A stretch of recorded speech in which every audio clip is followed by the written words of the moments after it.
வரஹ்மத்துல்லாஹி வபரகாத்துஹு. நம்ம மக்தப் மதரசாவில் ஒவ்வொரு நாளும் ஒரு ஒரு விஷயத்த நம்ம என்ன பண்றோம், பார்த்துக்கிட்டு வரோம், தெரிஞ்சுக்கிட்டு வரோம். அந்த வரிசையில இன்னைக்கு என்னன்னு சொன்னா, உழு செய்யறது. உழு செய்யறது என்னது, மிக முக்கியமான ஒரு வணக்க வழிபாடு. சொர்க்கத்தினுடைய திறவுகோல் என்ன? ரசூல் ஸல்லல்லாஹு அலைஹி வஸல்லம் அவர்கள் சொல்றாங்க, சொர்க்கத்தினுடைய திறவுகோலாக என்ன சொல்றாங்க? தொழுகை. அப்ப தொழுகையினுடைய திறவுகோல் என்னது? உழு. உழு இல்லாம தொழுகை கிடையாது. நம்ம இக்காம சொல்லிட்டாங்க, தொழுகை ஆரம்பிச்சுட்டாங்க, ஜமாத்து வச்சுட்டாங்கன்னு சொல்லிட்டு உழு செய்யாம போய் ஜாயின் பண்ண முடியுமா? அந்த தொழுகை அல்லாஹ் இடத்துல ஏற்றுக்கொள்ளப்படாது. அப்ப உழு தான் முக்கியம். அந்த உழுவை ரசூல் ஸல்லல்லாஹு அலைஹி வஸல்லம் அவர்கள் எப்படி நம்மளுக்கு செஞ்சு காட்டினாங்களோ அந்த அடிப்படையில செஞ்சாதான் அல்லாஹ் நமக்கு என்ன பண்ணுவான்? நன்மையை தருவான், சொர்க்கத்தை தருவான். எந்த அளவுக்கு நன்மைன்னு சொன்னா, உழு செய்யக்கூடிய உறுப்புகளை நம்ம கழுவுறோம்ல, அந்த உறுப்புகள் மறுமை நாள்ல மக்ஷர் மைதானத்துல நம்மளை எழுப்பப்படும் பொழுது எப்படி இருக்குமா? பிரகாசமா இருக்கும், அப்படியே வெளிச்சமா இருக்கும். அதுவே நம்மளை எங்க போய் கொண்டு சேர்த்துறோம்? சொர்க்கத்துல. ஓகேவா? இன்னொரு இடத்துல அல்லாஹ்வின் தூதர் அவர்கள் சொல்றாங்க, நம்ம உழு செய்வதன் மூலமாக நம்மளுடைய விரல் நுனி இருக்குல்ல, நகப்பகுதி, அதன் மூலியமாக என்ன போயிடுமா? பாவங்கள் போயிடும் அப்படின்னு ரசூல் ஸல்லல்லாஹு அலைஹி வஸல்லம் அவர்கள் சொல்றாங்க. இப்படிப்பட்ட சிறப்பு மிக்க நன்மையை பெற்று தரக்கூடிய அந்த காரியத்தை, அந்த உழுவை நம்ம எப்படி செய்யணும்? அழகிய முறையில ரசூலுல்லாஹ் எப்படி செஞ்சு காட்டினாங்களோ அப்படி நம்ம செய்யணும். ஓகேங்களா? இன்ஷால்லா நம்ம உழு செஞ்சு காமிக்கட்டுமா? அதே மாதிரி நம்ம என்ன பண்ணணும், ஒவ்வொரு தொழுகையிலையும் அழகிய முறையில செய்யணும். சரி, ஃபர்ஸ்ட் உழு செய்யறதுக்கு முன்னாடி ஃபர்ஸ்ட் என்ன சொல்லணும்? பிஸ்மில்லா. பிஸ்மில்லான்னு சொல்லி ஆரம்பிக்கணும்.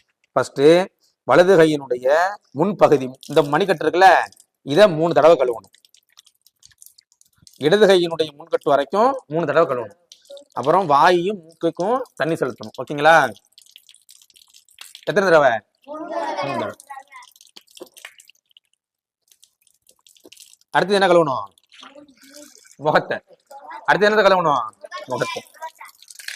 முகத்தை கழுவும் பொழுது இந்த முன் நெற்றியில இருந்து தாடியினுடைய இந்த எண்டு பகுதி இருக்குல்ல, இது வரைக்கும் அழகா கழுவணும்.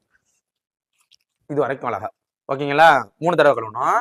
அடுத்தது வலது கை, இந்த மணிக்கட்டு இருக்குல்ல, இந்த முட்டி இருக்கு பாரு, கையோடைய இந்த முட்டி இருக்கு பாரு, இந்த முட்டி வரைக்கும், முட்டிக்கு மேலையும் கழுவணும். ஆனா முட்டிக்கு கீழே என்ன பண்ணிடக்கூடாது, அதோட நிப்பாட்டிடக்கூடாது. ஓகேங்களா? முட்டி வரைக்கும் கழுவணும். முட்டிக்கு மேல எவ்வளவு நம்ம உயர்த்துறோமோ அந்த அளவுக்கு மறுமை நாள் எப்படி இருக்கும்? பிரகாசமா இருக்கும். சரி, எத்தனை தடவை?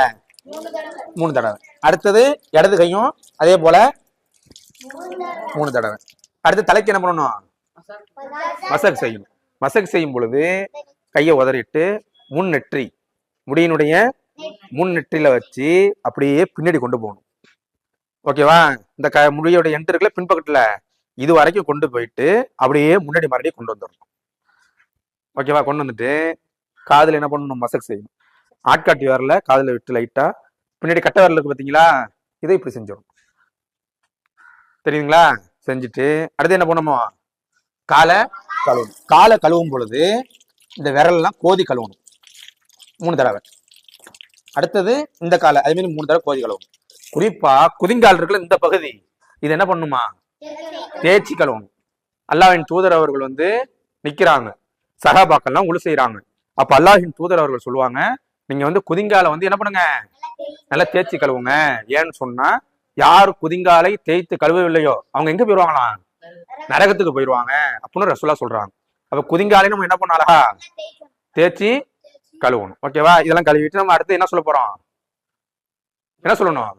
துவா சொல்லணும். என்ன துவா சொல்லணும்? அஷ்ஹது அல்லா இலாஹ இல்லல்லாஹ் வ அஷ்ஹது அன்ன முஹம்மதன் அப்துஹு வ ரசூலுஹு. இப்படி துவா சொல்லி நம்ம முடிச்சோம்னா சொர்க்கத்தினுடைய எத்தனை வாசல்கள்? 8 வாசல்களும் நமக்காக திறக்கப்படுகிறது. அப்படியேப்பட்ட நன்மையை பெற்று தரக்கூடிய ஒரு அமல் தான் என்னது? உழு. இந்த உழுவை நம்மளுக்கு சரியான முறையில் அழகா செய்வோமா?